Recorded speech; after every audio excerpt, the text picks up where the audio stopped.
আমি রাসূলুল্লাহ সাল্লাল্লাহু আলাইহি সাল্লামকে তীরের শিকার সম্পর্কে জিজ্ঞাসা করিলাম।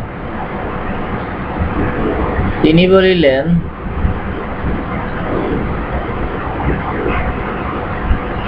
যদি তীরের ধারালো অংশ দ্বারা আঘাত করিয়া থাকো তাহলে খাও,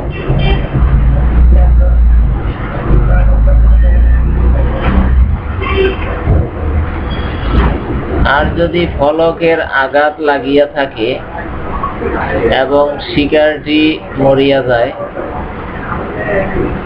তাহলে খাইও না।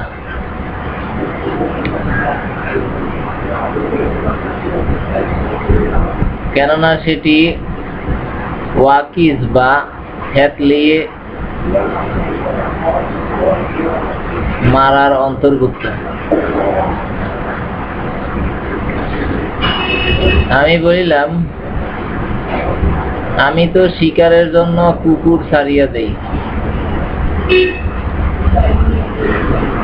তিনি উত্তর দিলেন, যদি তোমার কুকুরকে তুমি বিসমিল্লাহ করিয়া ছাড়িয়া থাকো তাহা হইলে খাও।